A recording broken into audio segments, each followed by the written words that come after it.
Okay, I'm going to start us with the sponsors, and then we'll move right in. Okay. Okay. Acknowledging our sponsors. A Year of Learning by Dr. Paul Koningsberg in memory of his brother, Dr. Sam Koningsberg, Shimon Reuven ben Labush, and Ed Goldberg's cousin, Nissen Hara Nissen ben Fardosa. Paula and Bob Bromberg in memory of their dear friend Julian Smith, Yehuda ben Yisrael. Malcolm Mann in memory of her family murdered in the Holocaust. Harav Tzvi Hirsch ben Shlomo Yaakov, Sarah bas Ephraim, Yisrael David ben Harav Tzvi Hirsch, Ephraim ben Harav Tzvi Hirsch, Adia bas Harav Tzvi Hirsch, Miriam bas Harav Tzvi Hirsch, Pesel bas Harav Tzvi Hirsch, Shalom ben Harav Tzvi Hirsch, Shlomo Yaakov ben Harav Tzvi Hirsch, Shmuel ben Harav Tzvi Hirsch. The many friends of Dr. Marvin Blush, Moshe Shalom ben Yitzchak Halevi. Also friends of Toby Paris, Sarah Tova bat Yisrael Dov. Month of Learning by Dov Budlander in memory of his father, Tzvi ben Yaakov Yitzchak, his mother, Bela Devasha bas Harav Dov Ber, his father-in-law, Yehuda Tzvi ben David Nachum, and his mother-in-law, Alta Chaya bas Avram Yosef. Also Mel and Haran Haller, the month of learning in memory of his father, Avraham ben Ze'ev. We have a week of learning sponsored by Michael and Sharon Glass in memory of his mother, Rivka Yita bas Yitzchak HaKohen. We also have a week of learning sponsored by Carol Sanborn and family in honor of Josh's special birthday. And that is it for currently.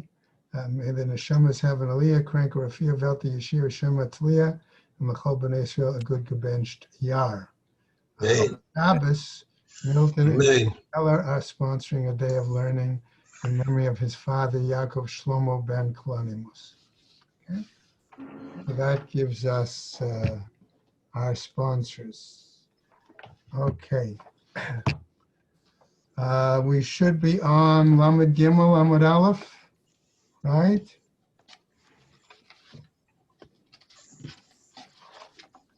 Am I correct? Yep.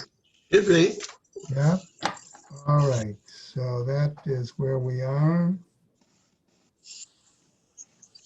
And I will tell you, we talked about this shape of a tree, okay, is where we ended yesterday, where the trunk started on the bottom, went straight up, then made a curve, a right angle curve, and extended beyond the Arba Tfachim, and then continued straight up again, okay? And I told you, look at the picture, the diagram on 33A1, opposite note 6. And I indicated that the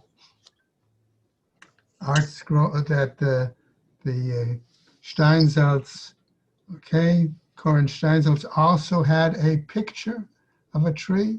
And as I was out yesterday afternoon, believe it or not, I actually saw in our area, not here in the village, but driving from, a tree that had that actual shape of a branch. Right? I felt I didn't have a chance to pull out my phone with the camera. I would have taken the picture. Okay. So the question here is, since this branch extends beyond the Arba Tfachim and the Eruv might be on it, okay, it's in a separate Rishus, then if the person was going to establish their Shabbos domicile at the base of the tree, at the bottom of the trunk. And so what's the situation? Okay. So the Gemara now picks up on Lamed Gimel Lamed Aleph, the second line. Vaha ibai maite la derech alav. And if necessary, says the Gemara, okay, why can't we say that he will sort of bend it towards him? Okay, move it towards him, right? Okay, maybe that's the possibility that we see here. that somehow if we could move the branch over, bring over the branch or the whatever to a place within his arba tfachim. Okay? Kasherabim mitkaftin alav. The problem is that many people use this branch as we might call Resting post. a shoulder rest, to re-shoulder, okay, to put down, to rearrange, okay, to shoulder their burdens, to rearrange their burdens, so that things like that, okay? That's what the Gemara is telling us. Keda'ula, and it's like Ula says, Da'amar Ula, as Ula says, Amod Tish'a B'Reshut Harabim. If we have a pillar that is in the public domain, V'rabim mitkatfin alav, and many people use it to shoulder their burdens, okay, in other words, rearrange their burdens.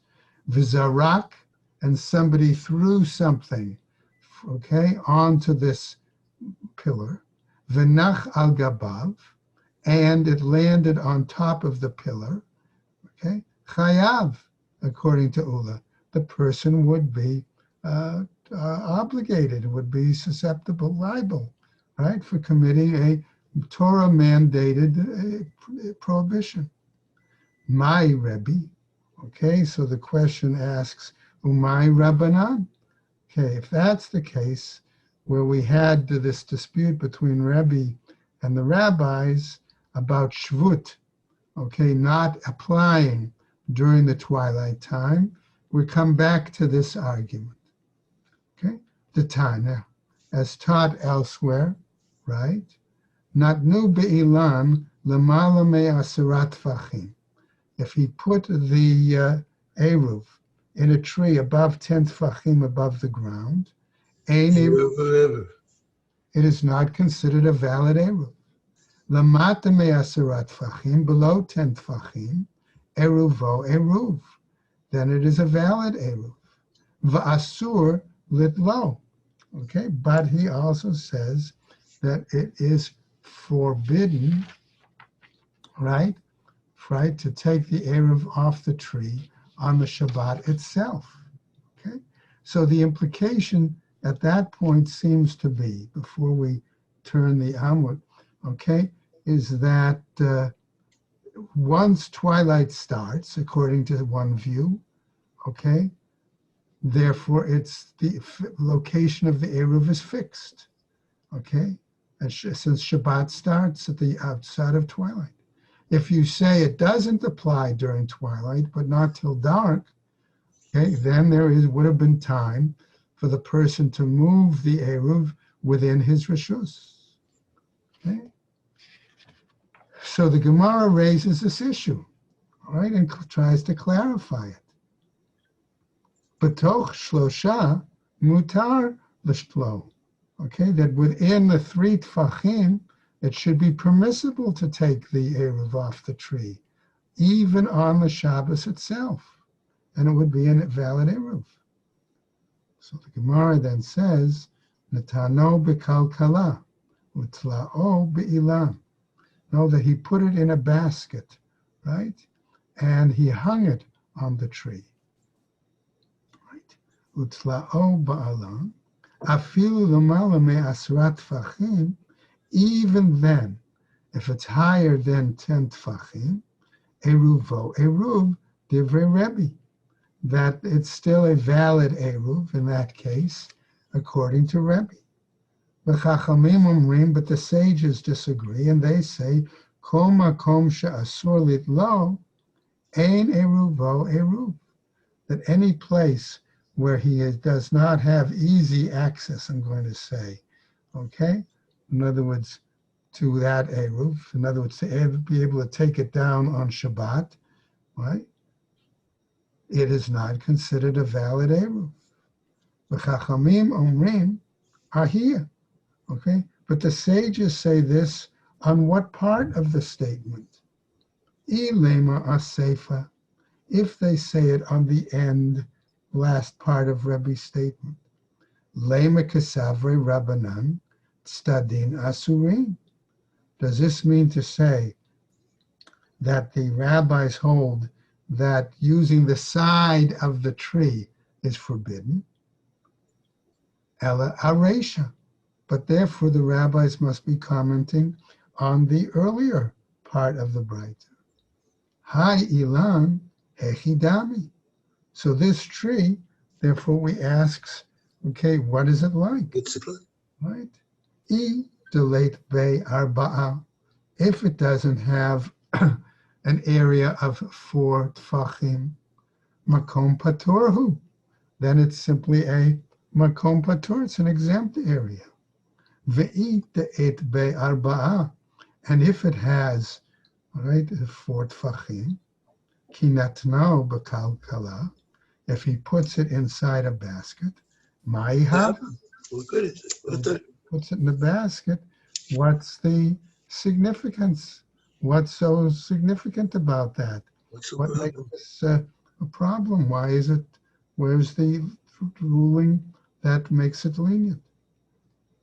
Amar Ravina, according to Ravina, clarifying the Braita. Reisha, the it be arba'a. The beginning of the Braita, we're talking about a tree that does have a width of 4 tfachim. Seifa, delete be arba'a. The end of the Braita talks about a tree that does not have, okay, a width of 4 tfachim. The kalkala mashlimato la arba'a. And then, if you have the basket, that adds, right? It increases this area, the width, right, to 4 tfachim. Right? Now, which would then result, however, that the eruv would be beyond the area of the, right, of the rishus, of the, so to speak, the domain in the tree, and therefore that's why it is, the eruv is forbidden. Let's go over now. The Rabbi Savarla ka Rabbi Meir, says the Gemara. But Rabbi holds that in this case, the issue of the basket is like that of the position of Rabbi Meir. The Savarla ka Rabbi Yehuda. And he also holds like the position of Rabbi Yehuda. Okay? How? Savarla ka Rabbi Meir. Rabbi holds like Rabbi Meir in what way? The Amar Chokakin Lahashlim, where Rabbi Meir has taught us in a previous example that one can carve out to complete the cycle, and complete the structure. Okay, we saw that with a curved arch. Okay, right, and how Rabbi Meir felt the sides, the insides of the arch could actually go up and cut across, okay, in order to define, okay, if there was 4 tfachim there, right? The Savar like Rabbi Yehuda, and he also holds like Rabbi Yehuda, okay, in what way? The Amar be'inan eruv al gabe makom arba'a veleka, okay, that we need to have like Rabbi Yehuda, okay, the eruv to be located in a place that is a valid domain of 4 tfachim, and it's not the case here. My Rabbi Yehuda. And so the question the Gemara now cites is, what's the basis of Rabbi Yehuda's position? The Tanya Rabbi Yehuda Omer. As a Braita also teaches, Rabbi Yehuda says, Na'atz Korah Bereshut Harabim. If he stuck a pole, okay, some sort of a pole or a reed or a beam in this case. He took a beam, okay, Korah, like we saw in terms of using it as a cross piece. But now, remember, a beam is fairly thick. Bereshut Harabim. Vahiniach eruvo aleha, and he put his eruv on top of this beam, right? Gavoa asara v'rechava arba'a. The height of the beam was 10 tfachim, and the width of the beam is 4 tfachim. Eruvo Eruv. This is considered a valid Eruv. Ve'im lav, and if not, ein Eruvo Eruv. Then it's not considered a valid Eruv, right? Adrabah. Hold on, says the Gemara. Isn't the reverse true? Hu ve'eruvo b'makom echad. Wouldn't in that case he and the Eruv be in the same place, and it should not be a problem if they're both in the same domain? Elahachi ka'amar. But rather, this is what the Bright is trying to tell us. Gavoa asara, if the height of the beam is 10 tfachim, tzrich sheyeh berosha arba'ah, that there must be an area, a surface on the top of the beam of at least 4 tfachim. Ein gvoha asara, if the height of the beam is not 10 tfachim, ein tzarich sheyeh berosha arba'ah, then there is no need for the surface on the top of the beam to be 4 tfachim. Keman, according to whom? The loka Rabbi Yossi, but Rabbi Yehuda. Well, this can't be according to Rabbi Yossi, the son of Rabbi Yehuda. The Tanya, because we have a Braita where Rabbi Yossi, but Rabbi Yehuda says the following: Na'atz kana b'reshut harabi.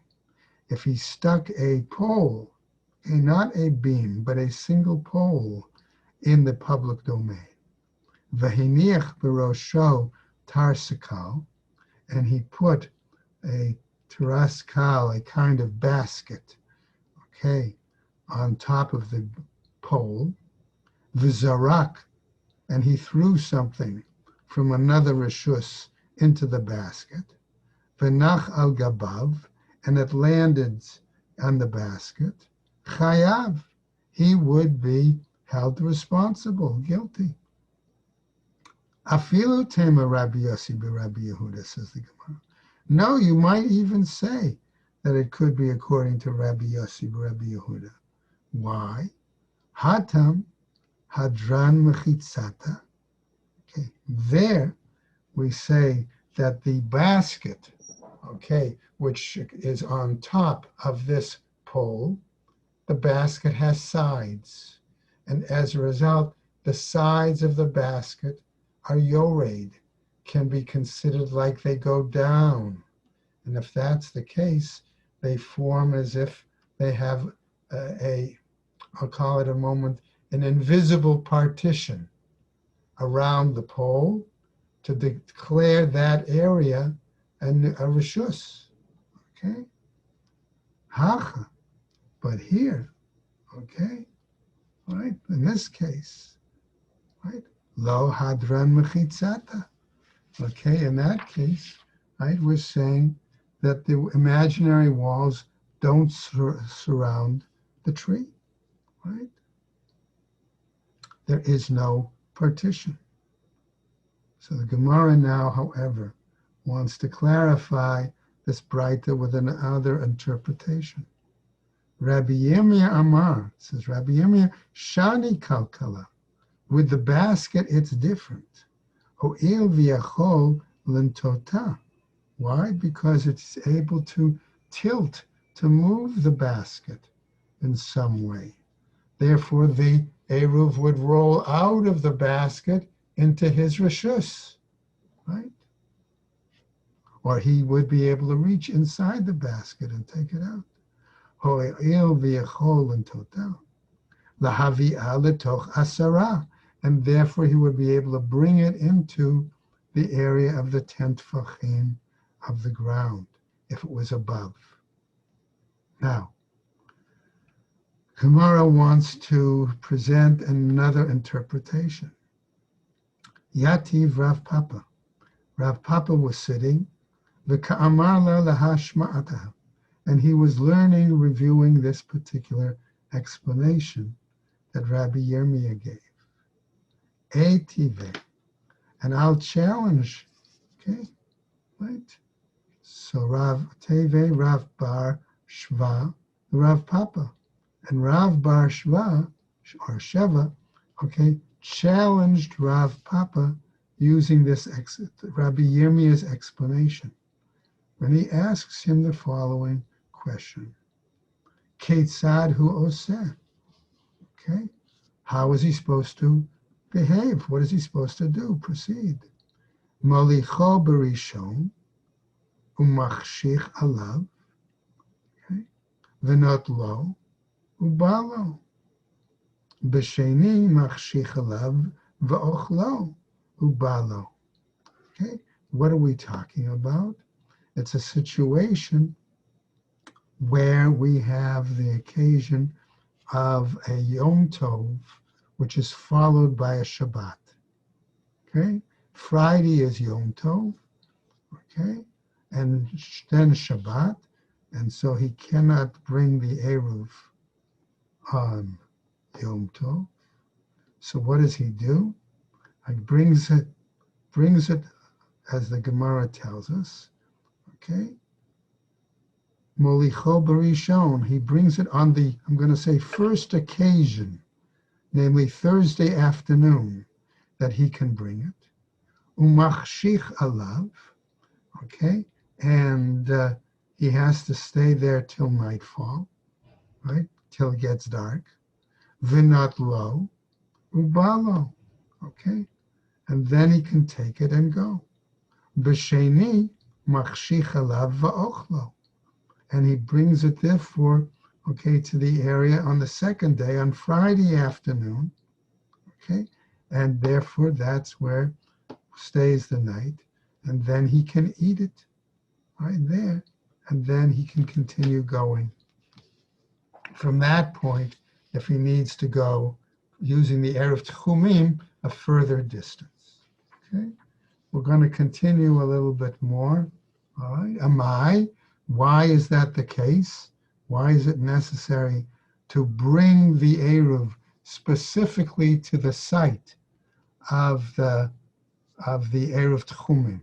Okay, maybe like other things, I should be able to mentally designate it as my Shabbos residence, and I shouldn't have to put a real foodstuff there. But remember, we saw the machloket between Beit Hillel and Beit Shammai, where Beit Hillel was actually the more lenient, saying you need to put the equivalent of 2 meals there in order to designate it the equivalent of a Shabbos residence, as opposed to Beit Shammai. So now, keeping that discussion in mind, as on Lamed Daled Amud Aleph, we say Nema Kevan De'ibai Amtuye. Maybe we might say that since he needs it, right? In other words, as if he wanted to bring it there, okay? It's like he brought it there. Matze Mamtele. It's as if he actually brought it there, even though he didn't do it physically. Afal Gav de lo Amtaye, even though he didn't actually bring it. Keman de Amtaye Dami. It's as if like he brought it there. Okay? No. Amar Rav Zera, says Rav Zera, Gezera mishum yom tov shechal liot achar haShabbat. We have this decree, he says, Rabbi Zera, in case of a situation where the Yom Tov occurs after Shabbat, right? Eitivei. But now let's challenge that with the following, right? Nitkaven l'shavot b'rishut harabim. If someone decided his intent, right, was to establish a Shabbos residence, okay, on in the public domain, v'hiniach eruvo b'kotel, and he put his eruv on a wall, lamata me'asarat tfachim, and he put this on a wall, okay, and it was below the 10 tfachim, in other words, from the height of the ground, okay. I don't know how high the wall was, but let's say it was within 10 tfachim, right? Eruvo eruv, then his eruv is valid. Lamala me'asrat tfachim. if this wall upon which he put his Eruv was higher than 10 tfachim, ein eruvo eruv, it is no longer a valid Eruv. Mitkavein l'shavot berosh hashovach. Let's assume, on the other hand, that now his intent is to make his Sabbath residence on the, I don't want to say really on the top, okay? But let's say by a dovecote, okay? All right. He puts the Eruv on the top of the dovecote, right? O berosh hamigdal, or he puts it on the top of a closet or a cupboard. Lamala me asrat tfachim, higher, and it's higher than 10 tfachim. Eruvo eruv. His Eruv is a valid Eruv. Lamata me asrat tfachim. If it's below 10 tfachim, ein eruvo eruv. Then it's not a valid Eruv. Okay? Why? Because it would seem that below that 10 tfachim, that area is a Carmelite. Okay? And therefore he can't transfer. V'amai, and why, asks the Gemara, hachinami, here too. Nema ho'il v'yachol in toto. Since we might say that he is able to make it lean, tilt it, right? Whether it's the shovach, the dovecote, or the aron, okay, or the closet, the migdal, since he could tilt it and bring it within the lower than the 10 tfachim, ulahaviyot l'toch asara, bring it below the 10 tfachim. Shouldn't it be valid?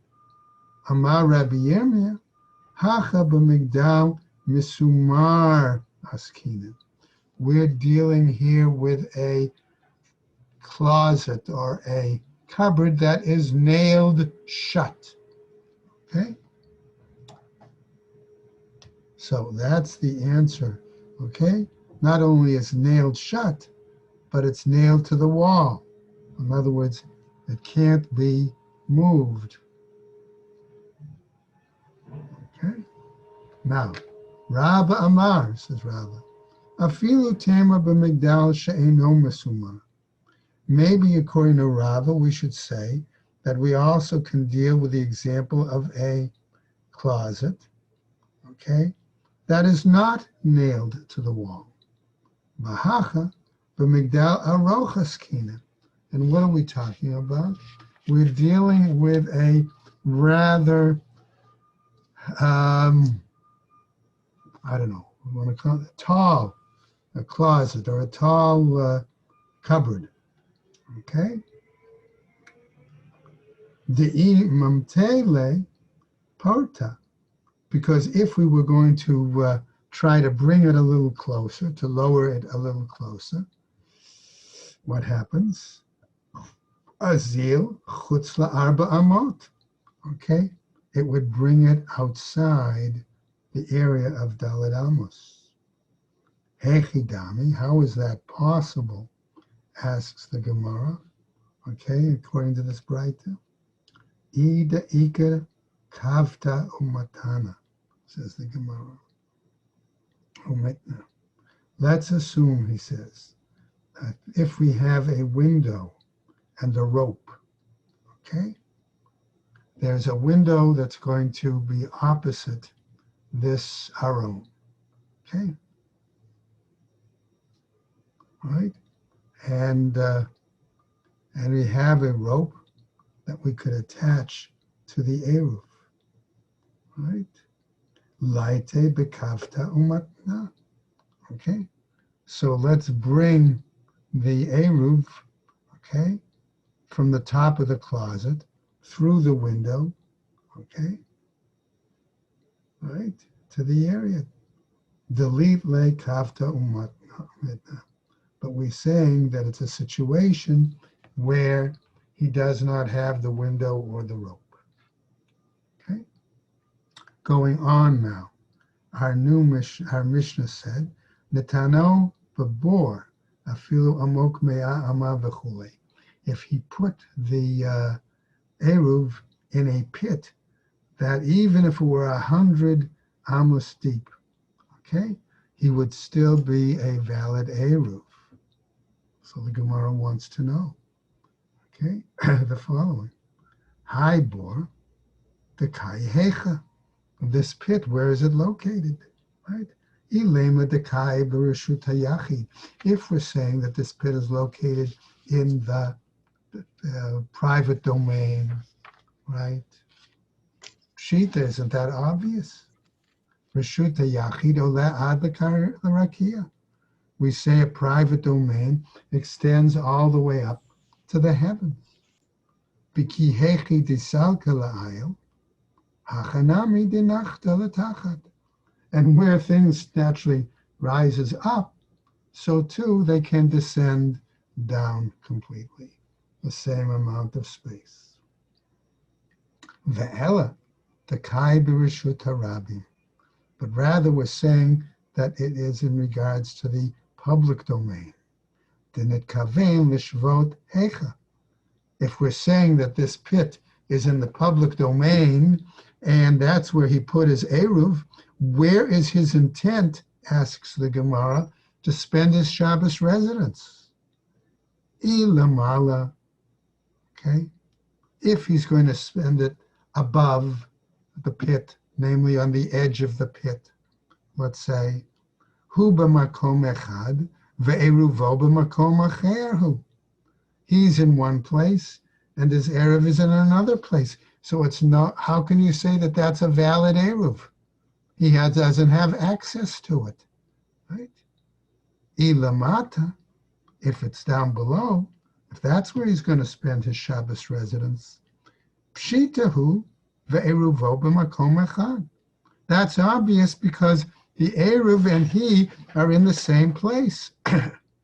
Lo shricha, the kai b'karmelit. No, says the Gemara. Okay, because the bore, the pit, is located in the Carmelite. V'nitkavein l'shavot l'mala.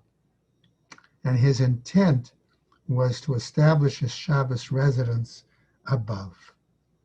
Okay, v'Rebbehi. And this is all based on the view of Rebbe. Da'amar kol davar shehu mishum shvut lo gazru alav ben hashmashot. Where Rebbe says that any decree that was made in regarding Shabbos residence, right? Tchumin, Eruvim, okay, decree was not made, okay, in terms of being forbidden during the twilight period. So the implication is he can come to that spot, climb down into the pit, get his Eruv, climb back out, and make his Shabbos residence, and do that climbing during the twilight period before Shabbos, according to Rebbe, actually starts. And that's how we get to that particular text. Okay? So, the new Mishnah, we're not going to go into today. I'll let you guys handle that. Okay? It deals basically with the examples we had previously about putting the Eruv on the top of a pole, okay? Or things like that. Is it a valid Eruv or not? And we're going to wish everybody at this point a good Shabbos. All right? Stay well. Good Shabbos, be well. All right. And as I said, next week, hopefully we'll start. We put the starting time 8:30. It's a Sunday too, is 8:30? Sunday, right. Okay. Okay, and that would be the case. And we'll talk together what we'll do for next Friday. Okay, okay, very If good. somebody else feels they want to join us this week, they'll have a starting time from the bulletin. Okay, Rabbi, do you know if there's a Zoom Slichos? Okay, I'm having a little hard time hearing you. Sorry, a Zoom Slichos, Saturday night. What? Zoom slichos. Yeah. Oh, okay. So the bulletin announced, okay, that Motzei Shabbos, 8:30 is going to be the abbreviated Zoom Havdalah, a Zoom presentation by the rabbi at 8:40, reflections as we begin Slichas, and Slichas itself will be at 9:30. Okay. Okay? Now, I would assume, Bob, that if you go to the shul website, Right. okay, since these are flyers, you should be able to click on the Zoom link right from the flyer on the shul website. Okay. Okay. Thank you very much for the tip. Appreciate it. Okay? Have a great Shabbos. You and Karen should be well. Thank you. You too. Have a great Everybody Shabbos, be everyone. well. Bye-bye. Bye. Everyone should be well. Take care, everybody.